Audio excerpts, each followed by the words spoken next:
Live. Good evening and welcome to Instructional Design from the Ground Up, the YouTube channel that's all for you. If you're an instructional designer, subject matter expert, teacher, trainer, manager of the process, someone who's just interested in the field, or if you just want to watch three crazy people talk about learning styles, this is your place tonight. So Ashley is here. Denise, as always, is running the board and offering up the best of the things that she's got to offer. And I don't know. I think we're going to have a lot of fun tonight because We learning are. styles. Chuck has an opinion, Chuck has his and opinion.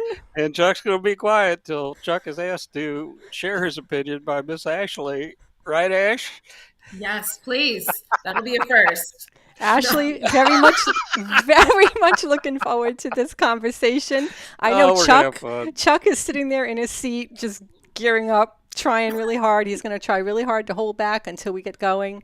This is a subject that is near and dear to his heart. I know because I was a student in his class when he taught this to me about learning styles, and whew, did it blow my mind.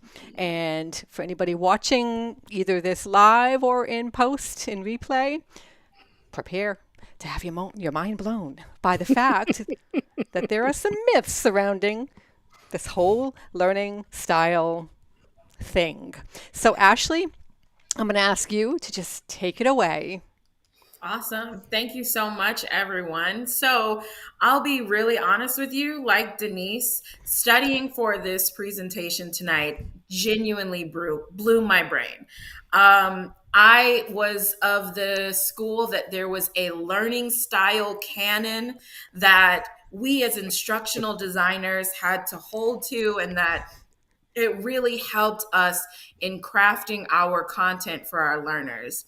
So if we go to the next slide, we'll actually get a chance to see these are the four main popular learning styles that in traditional instructional design we've all been told about, right? There's the visual learner. So those are people who prefer to use images or graphics or colors and infographics to help them learn and pick up the ideas that they're understanding, and that allows them to take in the content visually. And then we hear about auditory learners. So people who need to hear what is being presented, and a lot of pictures just clouds their judgment, and it makes it difficult for them to receive the information that's being presented. And then we hear about reading and writing as a learning style. So people who comprehend and understand learning when they're writing things out. Now, this one seemed very dear to my heart because as someone who typically when I am writing or in a lecture, I don't know if Chuck remembers this, but I would write down everything he said, and I would have notebooks full of whatever Chuck said, even if it was a sneeze, I had it in a notebook somewhere, right? Yeah. So I held very true to the belief that reading and writing was my learning style, that was the way that I digested learning and content, and that's what made me smart.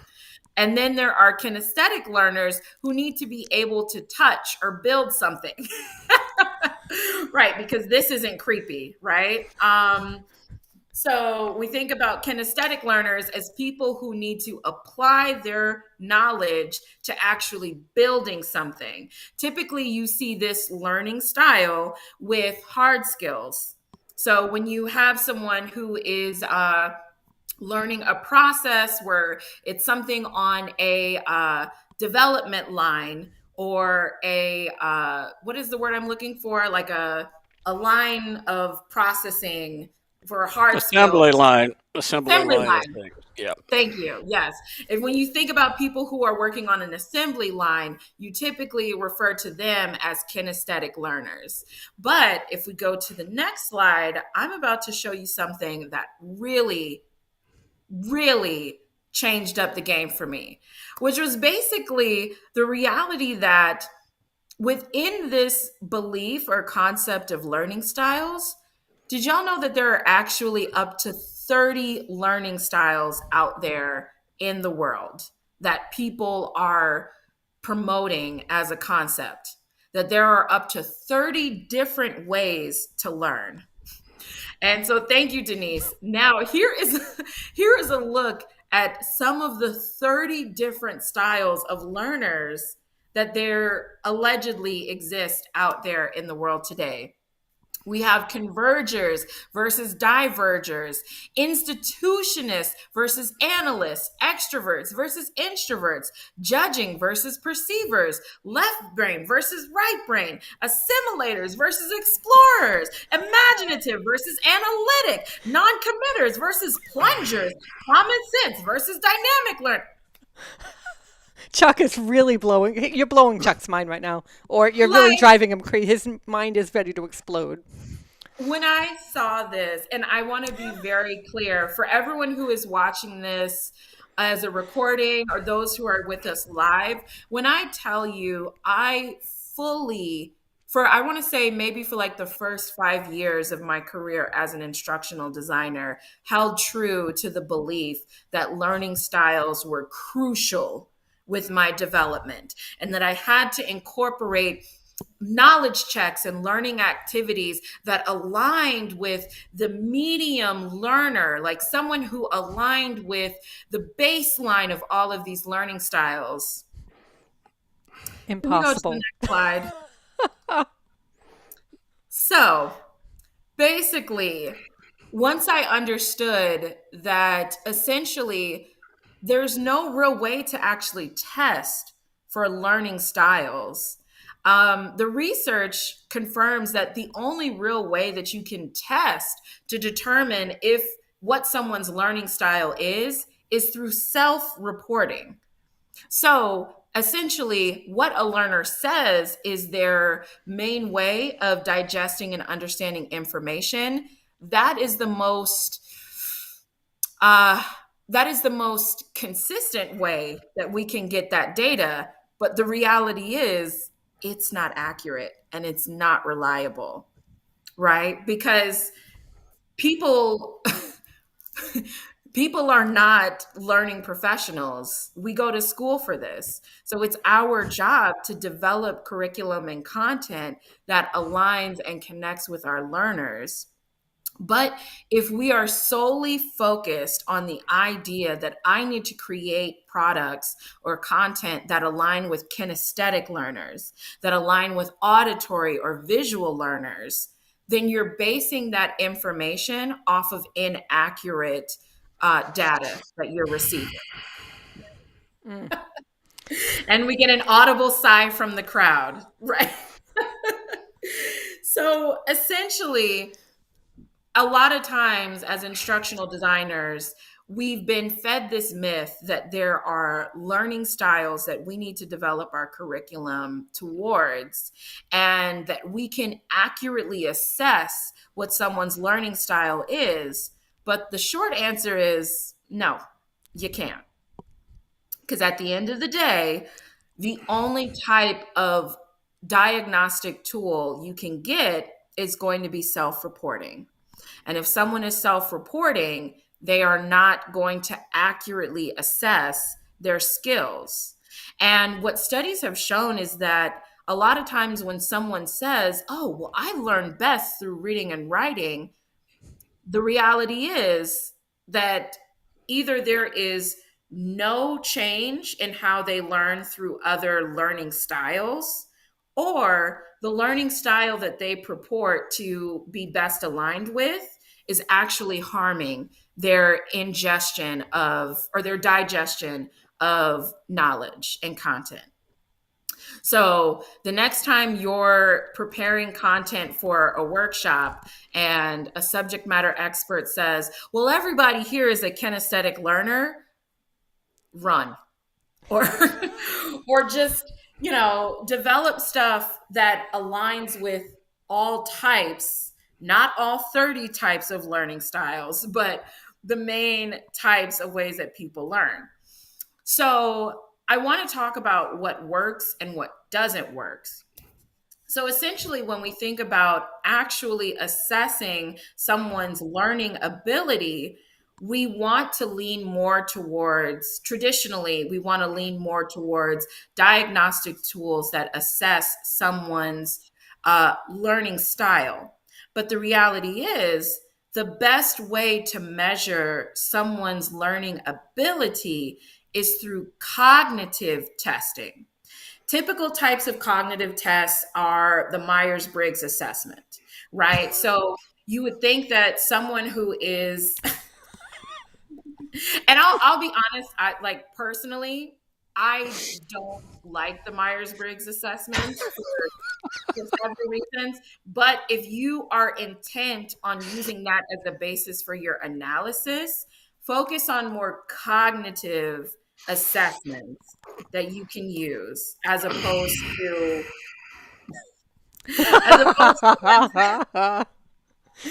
I just want to to throw in at this point, okay. I am an INFJ. We are Which 1% of the population. We're the ones that see UFOs and talk to aliens from other worlds.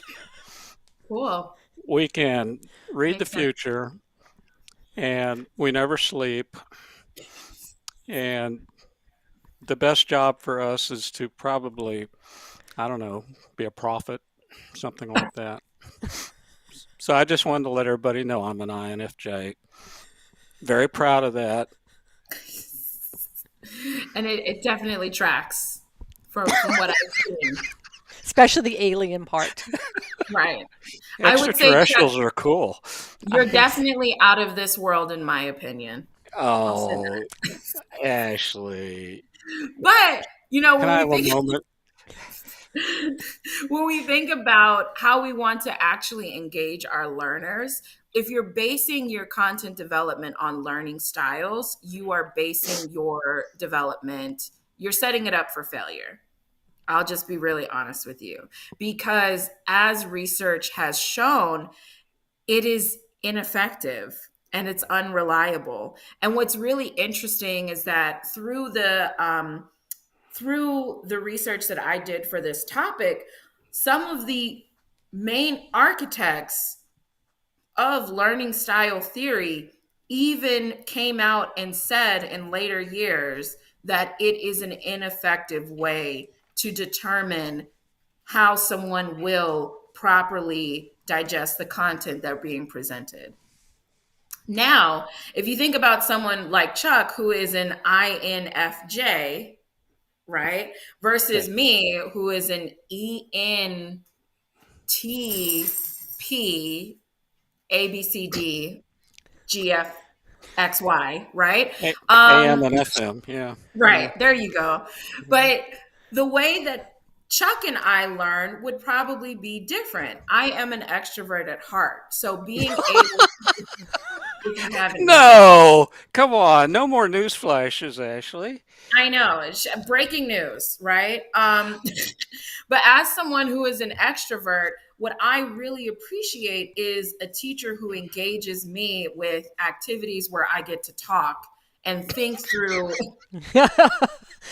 This is And turning into a laugh fest over here from Chuck. It's hard to talk to somebody who's known you for 20 years. And hello, right, exactly. But I mean, so like thinking about it from that perspective, using diagnostic tools in your audience analysis will be more valuable to you than basing your analysis on learning styles. I promise you it will be a waste of your time. And ultimately, you're going to come up with some really surprising data that is not going to be reliable if you base it on learning styles. But engaging your learners using interactive techniques that don't actually classify your learners, but will bring them in through various ways, right? So, for example, if we're doing a synchronous webinar, but we don't have the use of telephones, right? But all we have are chats and poll questions and hand raising icons. Those are ways that you can engage your learners that have different types of personalities. So if you have people who are mostly introverts, in my opinion, maybe you would want to do things where all they have to do is click a yes or no to a question and answer.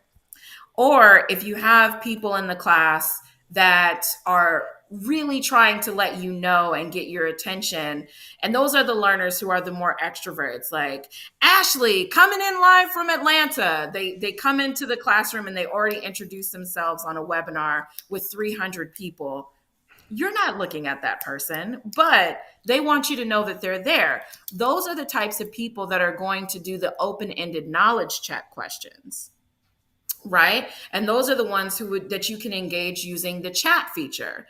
And if you have some that are in between, or you don't really know how they are going to interact with you, you can use the hand raise icon or other status icons to get their attention. Ultimately, the problem with learning styles is that you end up pigeonholing your learners. And that can be very dangerous because you're creating a set of classification or categorization that assumes how your learner is going to effectively consume the content that's being presented. And I'll go even further to say that I think within that space, there's opportunity to apply certain prejudices or microaggressions to certain learning styles. And so, in being very intentional about your audience analysis and not just saying, oh, I assume that this group of people are more auditory versus visual because of a set of stereotypes or prejudices, you're really doing yourself a greater benefit to your learners by going the extra mile of not pigeonholing them or categorizing them based on certain learning styles. Can we go to the next slide? So when we think about what doesn't work, simply put, building your curriculum based on a learning style is ineffective. At this point, it's conclusive, in my opinion, and I haven't used learning styles as an excuse for how I create my curriculum probably in like 7 or 8 years. And I would say the value and the benefit of that is it's allowed me to truly become innovative in the type of curriculum that I'm developing and the ways that I'm engaging my learners. Because I think that there are some auditory or visual cues or the way that we're designing our narration that can really connect with people, that if you're only using a learning style to categorize your learners and present curriculum to only one group of people, you're not really effectively doing your job as an instructional designer. Mm-hmm. And so if we go to the next slide, the conclusions that I came to from my research is that, one, learning styles are not a real thing. And the research on it is actually pretty easy to find in terms of the actual developers of learning styles saying we realize that this isn't real and it's not effective. And then the other conclusion is that many learning professionals unfortunately still promote them, which is why, Chuck, I'm really grateful for the opportunity to be on this platform, sharing and demystifying this for all of our learners and all of the instructional design professionals who watch this. If you are a learning professional, please do not believe the hype. Learning styles are not a real thing. What is a real thing are cognitive and behavioral assessments that you can use in your analysis to determine KPIs, characteristics, behavioral indicators. Those are the things that will help you develop curriculum and content that enhances someone's learning experience. Learning styles, literally not at all. And I said this in the last slide, but I want to really drive home this point that when you use learning styles to assess and develop curriculum for your learners, you are pigeonholing them.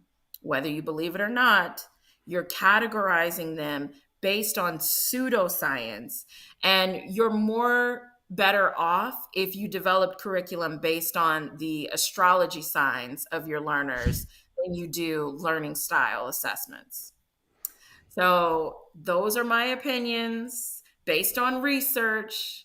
And I open the floor up to our experts for, for their feedback and analysis. I know Chuck is ready to go. You take the floor, Chuck.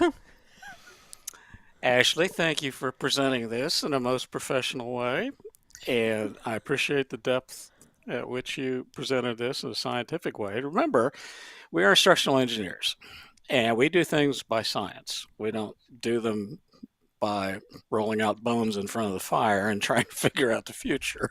Um, and anybody who thinks that learning styles are anything more than learning styles hasn't gone deep enough into the field to understand and appreciate what's really going on.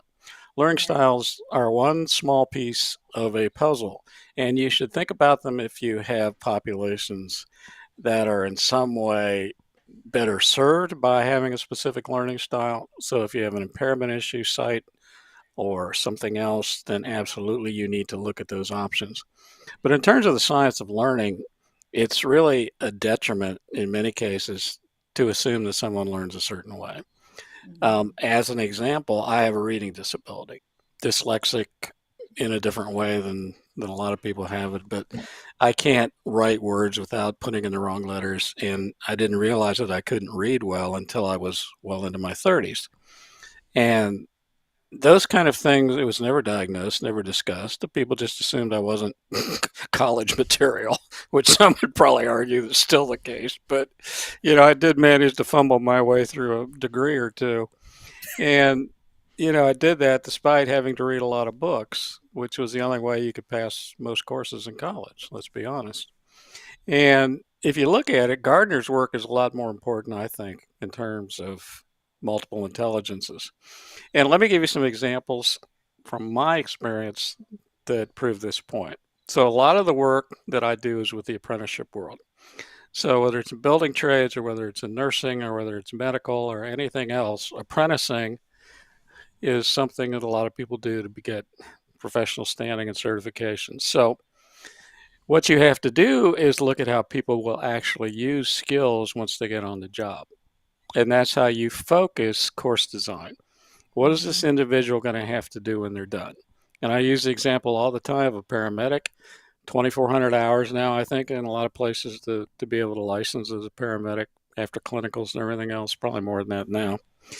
But can you imagine if the only evaluations they had to take was to be able to write out or answer questions or take a comprehensive test? They never had to perform an intubation or CPR or any of the other things. Right. I'm not sure that I would want to be on the receiving end of that, even if they, with their best intentions, came to help me. Would they have the skills to do that? And take Right. that to being an electrician or a painter That's like performance or agreement. I mean, if you're not that simple. designing to the performance agreement, then you're going to run into that problem. And when I work at apprenticeship and I work with apprentices, everybody assumes that they're tactile, that all they can do is work with their hands. And I have to say, going back to when I just started at AT&T in my very early 20s, and there was a newsletter that would come out every month with accomplishments that people had gone to. And I remember picking one up and looking at it. And they always listed the people that had gone to some school or had done something. And there was one line person. So this is somebody who places poles and runs wire between poles and does things like that. Very much a manual labor, tactile kind of a skill set. And this individual had just gotten their PhD. And so while they're working, they're going to school, and in their late 20s, they got their PhD. And then obviously they went on and pursued that career. But I remember sitting in my AT&T truck with a cup of coffee thinking, Chuck, There's more to this than you have a real grasp for. Um, Anybody who works with their hands is just as able to work with their mind. They're able to think and process probably in a better way than a lot of people that have only done things cognitively. And I think we've all seen examples of this, people that are very smart but don't ask them to change a tire. And it's this whole functional fixedness of folks that we want to put people in boxes and we only want them to perform the way we want them to perform. Hmm. So when I first started writing about this myth of learning styles, I got a lot of pushback from my editors, my publishers. They really didn't want it in my books until we had had a conversation about it. And I said, well, do your homework. Here's the stuff to look at. Look at the research that shows it's actually a negative to use learning styles, and there are percentages of how this is the truth. And You you know, know, it's interesting, Chuck, because something that's going through my mind as we're talking about tactile and needing to do things with your hands, and it reminds me of I always so in my mind, I think I clouded this with a learning style. I always said, I have to do something in order to be able to learn it. Don't just lecture to me. I can't learn it that way. I actually have to touch it and do it. But that's not really I always thought that was a learning style, but that's not has nope. nothing to do with learning style. That has to do with application feedback. And that's really important to understand that it's application feedback, not learning style that I was No, it's talking that. about all that time, that yes, everybody needs to do something in order to be able to learn it. It doesn't have anything to do with your learning style of being tactile. It's the fact that it can be a mind thing that you have to apply or do in order to be Yeah. able to master this skill that you're trying to learn. Well, let me say, as educational engineers, and as you dig into the science, as you become really good at this work, you figure out very quickly that what you always do is pattern the end result, the final objective of what you're doing, to what someone is going to need to do. What do they have to master? What do they have to display? What do they have to perform? So if I'm an artist, what do I do when I'm done in art school? I paint, or I sculpt, or I do something. And what are the skill sets that get me there? I'm going to be a paramedic. I'm going to be an iron worker, and I'm going to hang iron 110 floors above Manhattan. Um, this is all a combination of things that I have to know how to do. But it's all based on the science of learning. And you learn in the same environment that you will later perform in if you want to be successful and if you want to reach mastery. And as a designer and an instructional engineer, if you want to put together the most productive and efficient course, it's about what someone has to do and has to show in the real world. That's a really great way to put it. So I took a course that you taught, adult learning, and one of the main topics we talked about was learning styles. And it blew my mind because when I went into that course, I always thought I'm an auditory learner. I listen, listen, listen. I have to listen in order to be able to learn something. If I'm not listening to it, I'm not going to learn it the same way as if I was looking at a picture of it or whatnot. And it took me a while to digest what you taught. That the learning style there are no such thing as learning styles. And I know everybody in that class, our minds were blown because we have been taught from the time we understood our languages about learning styles. We just oh, you're a good listener. Oh, you listen well. That's how, oh, that's how you learn. I mean, I was taught that all my life, that I learned great from listening. So I think a lot of people who might be watching this who have never heard or really heard about this, that learning styles are a myth when it comes to instructional design. It may take some time for this to sink in. What would you say to those people? How could you what would you say to the person who says, of course learning styles exist? My goodness, I learn from reading and writing. There's no Okay, well, here's what I would say, and Ashley, you jump in because you got your arms folded, so I know you have a thought that you are going to blow us away with. But I think that an instructional designer that uses learning styles as a tool for designing courseware, they might as well use colors. And you can ask each learner what their favorite color is, and then you can determine what their life goal is. right? I mean, it has the same scientific value. It's not that learning styles aren't something to know, but it doesn't have anything to do, and except in very isolated populations. And I'll give you that in specific populations. Yes, you have to think about that. But the vast majority of what we do as instructional engineers, learning styles are just part of our population. And if Right. I'm going to be working with my hands in the end, then I'm going to focus on what that end product is. So, actually, what are you thinking? I know you're bubbling.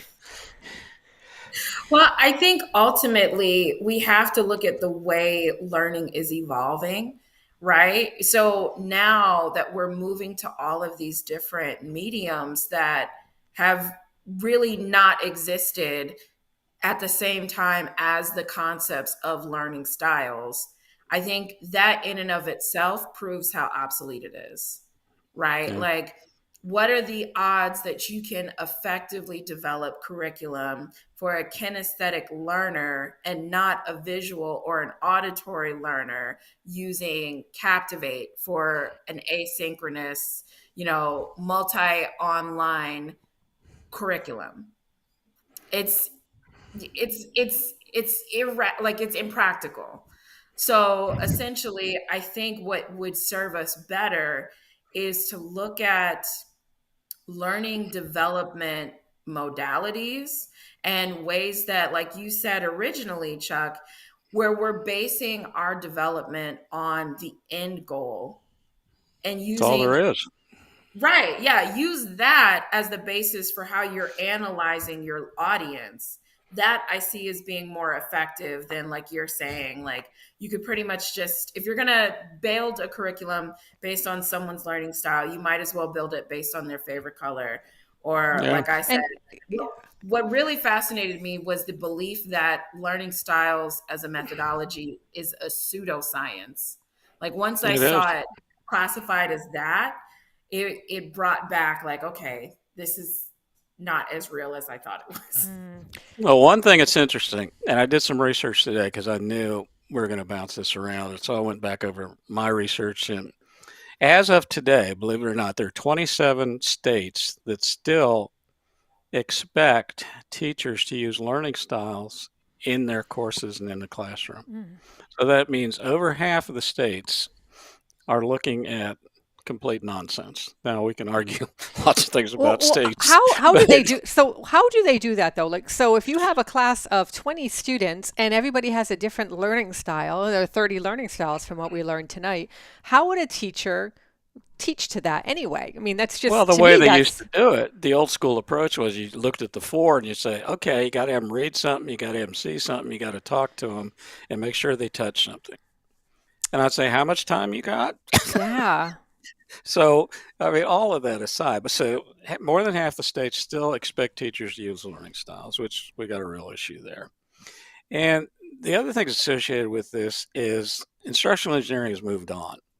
We have moved on beyond smoke and mirrors and beyond sitting in front of, you know, some futuristic scenarios that don't exist. And we are now about science. We are now about learning. This is how people learn. This is how we get to mastery. This is how we define mastery. This is how we measure mastery. And you may find, let's say that I have a group of apprentices, and these are folks that are going to be whatever they are in their trade. And maybe 5 weeks in to a 4 or 5 year apprenticeship, they determine that they don't like working with their hands or they would rather do something else. And you lose a fair amount of apprentices early on because they find out it's not really what they want to do. Mhm. And so you can look at that and say, look, learning styles, if they were reading that, they would feel better about it or something. When in reality, this resonance of what people want to do and how they learn is more about Gardner's work and multiple intelligences. And I can't tell you how many times I have sat with blue collar groups of workers, which I feel most at home with, to be frank about it. I'm much Mm. more at home around that group because that's where I came from. I came from climbing poles and doing things like that before I got into the other mismatched careers like law enforcement. But, this whole thing of I have had the most in depth and thoughtful conversations and been brought to tears more times talking to people that other people would write off in terms of intelligence or ability to process or to think. And as soon as we stereotype and categorize anybody, that is absolutely wrong at any level. But when we start to do it with people in learning Right. and in instructional design, then you better find another field because you are not going to be successful here. Yeah, and you talked about the fact that teaching to learning styles could actually hurt in the digestion of knowledge. And I take that to mean that if we are teaching to learning styles and not teaching to the objectives of the course and the end result, then yeah, we're going to hurt the learner. Yeah, when you think about, people who, and this is something that for me is a telltale sign of someone who's an inexperienced instructional designer, someone who visually designs a video or a course with a lot of whiz bangs and widgets and things that really crowd the page. That is what I mean by they're creating something that visually may look really good, but is ineffective in its ability to communicate what the objective is. Yeah. So I'm going to give you one example before we get out of here. And I don't remember if I did this with your group. Actually, I used to do this in the classroom. We talk about learning styles, and I would get, the inevitable pushback, and you don't know what you're talking about, and where'd you get your degree, and where do you live? Just different things that people were very unhappy with me. And I said, okay, well, how many of you feel like you're tactile learners? And I would always get at least one person that would raise their hand and say, I like to work with my hands and do whatever. And I say, okay, I want you to come up in front of the class and I want you to teach physics using impression dancing. So I want you to have interpretive dance and teach the basic laws of Einstein using interpretive dance. I must have been out that day. Oh gosh, I wish I was And in of that course, class. I would always start dancing, which of course nobody wants to see this. This has been banned in at least 4 states. Uh, but I would start doing interpretive dance. And I love interpretive dance. It wasn't my point. I love the beauty of ballet and everything else. So it's not that. It was just this notion of you are so far out of what you're trying to accomplish by using a certain medium to get Right. there. If you can get up and do interpretive dance and teach me E equals MC squared, then I will change my mind about learning styles. Oof, that's a powerful, powerful way There to you go. describe this whole conversation. Yeah, but don't try to imagine me dancing because you know, we'll just stay away from that, or we will do another We video, need to which do a will be my session on this last now. video on this. Maybe we can make that the new channel trailer, right? Well, yeah, I can do the Macarena. Yeah, Hmm. yeah, we can do Yep, that, yep. or Gangman style. We could do that. Oh What do you yeah, think? there you go. That's even better. Oh yeah. Preferably something from the last 2 years. Uh, just saying. Like what would that be, Ashley? I don't know, but just not Gangnam Style If or you don't know, I don't know. See, I we're don't know. looking at you for a societal anchor here. You need to help us. I don't. Mm-mm. No, Where's our I don't. cultural milestone? We need that from you. It's a good question. Don't look to me for that. So, so as we leave you, dear audience, Yes. this was about learning styles, and Ashley, you really did kill it. Thank you so much. It was such a great presentation. And I know some of you are sitting there thinking, "Well, this is silly." Learning styles or not, this is serious business. And whether you use them or don't use them, and whether they're important to you or not, that's up to you. Like, I'll never tell you what you should do. But what I think you need to think about is what's the science of it? What's the usefulness of it? And outside of the world of very specific populations, is this something that you want to spend a lot of time with? Do you care how people intake information if it has no bearing whatsoever on how they use the information? And I just think we have to all be comfortable with that. So, my gosh, another nice evening. I want to thank all of you for being here with us. If you're watching this in post, leave comments, obviously. Let us know if you'd like to continue with this. And I think we ought to think about a show on Gardner's work because I really enjoy looking at multiple intelligences and just comparing and contrasting between that and learning styles, which a lot of people confuse. You see that a lot. I will write that down, Chuck. Okay. We are Ashley, going any to do that. final thoughts?